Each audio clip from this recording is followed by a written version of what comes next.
r/AskReddit. What are some very creepy facts?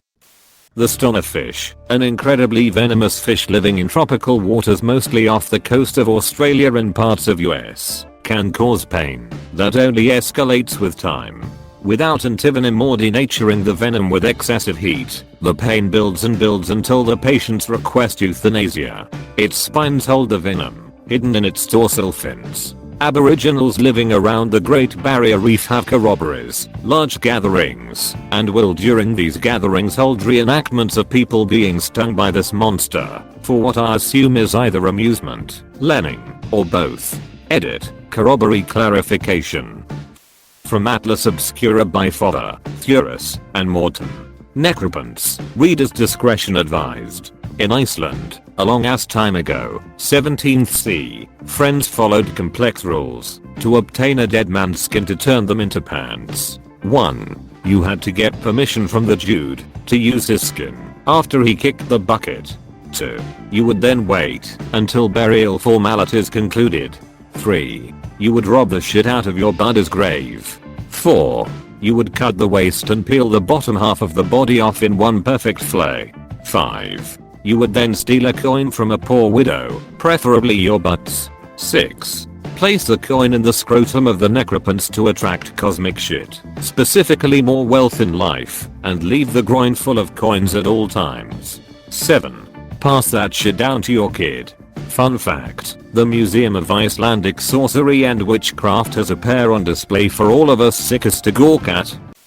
People don't take their antimalarial drugs when they travel, because they hear bad stories about the side effects and they see native people in the areas living okay without taking pills every day. The truth is, populations native to malaria endemic areas have all passed through pretty intense natural selection for survival, and have a host of genes that prevent them from dying or suffering the other worst effects. Also, most of the resistance is built up over time. This is why it's most common for children to die rather than adults. Whatever people have heard about the side effects of the antimalarials, getting it is so much worse. I, fortunately, have never had it, but I study it as part of my work and people have told me about having it, and they all say the same thing. It is so awful you can't believe you're even still alive. It comes in cycles, usually 48 hours, and each cycle is agonizing and brings you the brink of death. Sometimes it takes you, sometimes it spares you for another few hours until it starts again. And there are forms that, even if you clear the infection with drugs, it still remains dormant in your system and can come back at any time. Edit, I don't want to freak people out too much. There are drug combinations that can kill every stage of the parasite, as long as there is no drug resistance. Blobfish in its natural habitat looks like a normal fish, but it lives so deep underwater that it doesn't use a normal gas bladder to keep itself balanced. Instead, it has a spongy skin that is slightly less dense than water, which becomes damaged and bloated when fishermen bring it up too quickly. It's not really the ugliest fish. It has just experienced something worse than one of us being thrown into outer space. Between sea level and space, there's 1 atmospheric pressure of difference. Between sea level and 2,000 feet underwater, their upper limit, there's 60 atmospheres of difference. I find that the most disturbing facts are space related, and also it's crazy to me how little we truly know of the mysterious universe. We like to think we are smart, because we are the most intelligent thing we know of. But when you look at the galaxies roaming the universe on a near infinite scale, the possibilities are legitimately endless. I heard that the size of the observable universe compared to the expansion of the Big Bang 13.8 billion years ago, that the size of the actual universe could be as much as 900 times bigger and light just hasn't traveled far enough to reach us. Could you imagine the size of that? It's inconceivable. I hope that when we die, we get to go to a dimension where we just know everything about everything, and all mysterious things are revealed. And when we have enough time exploring everything again, we can choose to be born as life again on some other planet, and face our own challenges from a different perspective. Locusts aren't a type of animal, they're a condition some grasshoppers experience. Many species of grasshoppers become locusts when they are too crowded. Literally their legs rubbing together triggers the change. Once grasshoppers start to swarm, they will join up with others, physically grow larger, change color, and eat basically anything they find. Most of a swarm will be born as part of the swarm. Increased mating is part of swarm behavior. This is why it often seems like locust swarms come out of nowhere. Edit. Whoa, this blew up. Thank you for the awards, kind strangers. Unfortunately, I'm not an expert and my Wikipedia level understanding was super lacking for a post with this many eyes on it. Here are some corrections that have been brought to my attention in the comments. A very small percent of grasshopper species swarm, and not all those that do undergo physical changes. Your garden variety grasshopper is probably harmless, especially if you're in NA, where there's only one species that swarms and it's super rare. Grasshoppers who do swarm are often called locusts even when not swarming. It's less of a grasshoppers catch locust situation, and more of a there are a subset of grasshoppers called locusts who swarm. Thank you to everyone who pointed out mistakes in my original. It's less of a fact, and more of an uncomfortable truth, but it would be very easy for a determined individual to break into your place of residence and kill you at just about any time that you aren't expecting them. Even worse is that, if they do it cleanly and have no relationship with you, they stand a decent chance of getting away with it. Edit. For clarity I said determined individual, because most normal locks, dogs, weapons, walls, fences, cameras, lights, etc. will be enough to deter thieves, or just some whack job. The point of my comment is to say that, if someone genuinely wants to get you, either they will, or they'll die trying, and odds are, if you aren't expecting it, the first thing is what will happen. Any story about cosmonauts during the space race? Russia only wanted to get to space first. It didn't matter how many failed missions were between them, and succeeding it was all trial and error. If somebody didn't survive an attempt, they were wiped from history. Any documentation destroyed, including being edited out of photographs. One story that I remember is the first man to free walk in space, Alexei Leonov. They didn't account for the pressure difference when making his suit, so when he stepped out the suit expanding to the point of nearly falling apart, and he couldn't fit back in through the door. He had to release the oxygen from the suit to deflate it enough to get back inside. Another one is the Judica Cordiglia brothers. This one may be considered more conspiracy theory, but as far as I know the recordings are real. They were radio operators who picked up signals of very distressed sounding Russian voices and an SOS signal drifting away from Earth. When translated, the voices were calling for help, saying history would forget them, and saying it is getting very hot. There's a whole industry of small bars in a country in Asia which feed people nitrous oxide to relax them and get them addicted. The drug is semi-legal so cannot be completely stopped. Once hooked, people keep vowing to never go again, but eventually get cravings and keep going back and using more and more. This is a whole industry that provides many bars with nitrous oxide who use it to give patrons the disease of addiction and then profit from their devastation. Why is it a fact? I know, and I got sucked in. I'm being sent to rehab and have caused untold financial losses on my family. It has certainly messed up my brain for life and will take years of recovery. Every now and then I come across a factoid that blows my mind, for lack of a better expression, and it usually prompts further research into the matter to verify if whether or not the fact is true. Well, ladies and gents, check this out. Within the nuclei of the many trillions of cells that make up your body contains a single strand of DNA which comprises your genetic information.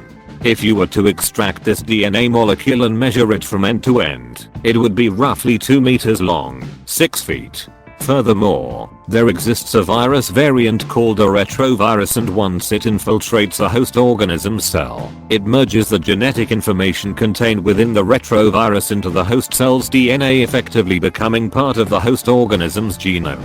When these infected cells replicate many times over, the inscribed genetic information via the retrovirus is also copied into the replicated cells, meaning the retrovirus has successfully merged with and has become one with a host organism.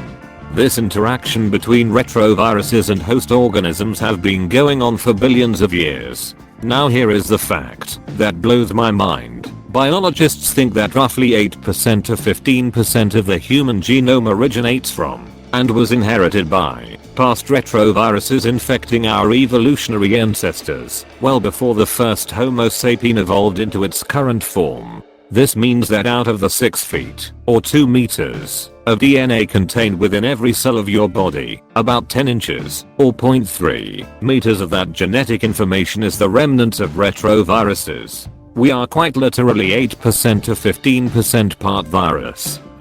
There's some evidence that the only pedophiles who are likely to be convicted of child molestation are pedophiles who also have a neurology with tendencies toward a lack of inhibition. The elevated white matter levels in the brains of convicted child molesters indicates that, as it's correlated with a lack of impulse control, which means that there could be a lot more people attracted to prepubescent children.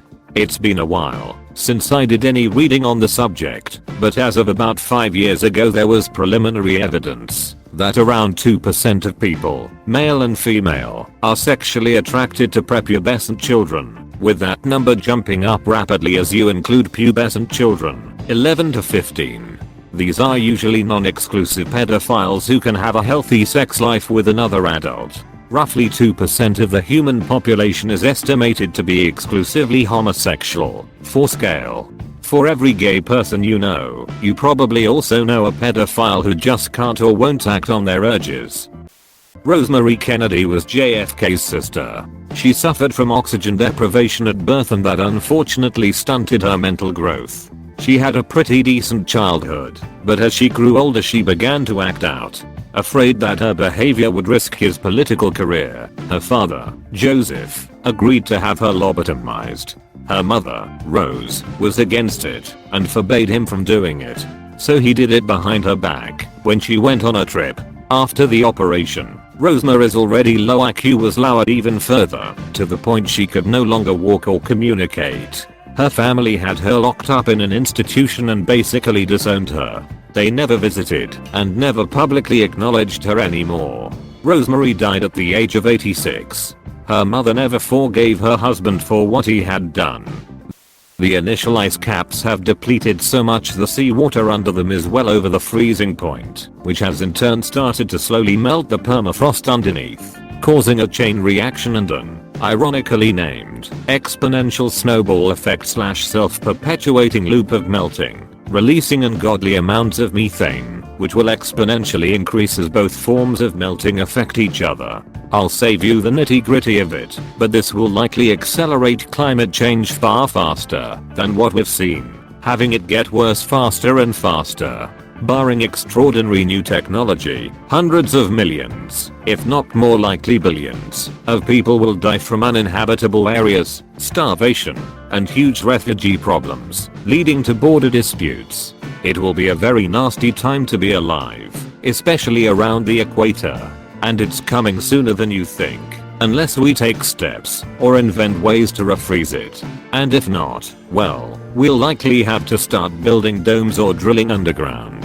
Humanity will survive. There's a lot of smart people, but things will never be like they were in a lifetime. If this goes unchecked, don't have kids. Pufferfish, blowfish, fugu, poison is insanely deadly, 334 G per kilograms. It's 1,200 times more poisonous than cyanide, and there is no known cure. Japan is one of the few countries it's legal to prepare, and it takes 7 to 10 years to learn how. All fugu served in the US is first prepared in Japan, and then flown over. The worst part about tetrodotoxin, the poison, does not cross the blood/brain barrier. This means as it slowly paralyzes you, you are fully aware of everything happening. Right up through when your respiratory system and heart stops. The victim, although completely paralyzed, may be conscious, and in some cases completely lucid until death. The only treatment is to pump you full of active charcoal, and put you on a ventilator/heart pump and hope you come out of it before you die. Fugu tastes a lot like yellowtail for anyone curious. I had some the last time I was in Japan, though they are now breeding fugu fish with almost no toxicity these days. It was good, but honestly not so amazing to be worth the risk. till about a really horrifying type of birth defect called harlequin type ichthyosis. It results in thickened, tightened skin all over the infant's body with deep cracks, so it basically looks like it's wearing armor, but the armor has damaged the body instead of protecting it. The eyes are very undeveloped and cannot blink, and the mouth is like a fish. Neither the eyes nor mouth can close because of the eyelids and lips turned inwards. The arms and legs are commonly abnormally small, and the toes are swollen. Many infants born with this defect don't live very long because they are at high risk for all kinds of infections, and their lungs aren't able to function properly because of their skin. This happens about 1 in every 300,000 births. I'd tell you not to look it up, but people never listen. I didn't because I wanted to find out if it was really true. It is. Nice. In Australia, there is a plant called the Gympie gympie, otherwise known as the suicide plant. When touched, it delivers multiple stings with a long-lasting neurotoxin that is so painful that people would rather kill themselves than live through a few days of excruciating pain, and then a further several years of lesser pain, or full reoccurrence in the correct conditions. If the tiny hairs that deliver the stings are not removed or are buried, the pain will continue for years. The pain, which has been described as feeling like being doused in hot acid and being electrocuted simultaneously, is so bad that people have been driven mad by it. Horses who have been stung by this plant have literally thrown themselves off cliffs. An ex-serviceman named Cyril Bromley is known to have fallen into one of the plants during WWII. Driven mad by it, he had to be strapped to a bed to prevent himself from committing suicide. Another rather unfortunate officer is known to have shot himself in the head after using one of the plant's leaves as toilet paper. Rather than live with the pain in his rear end, he chose to end his life.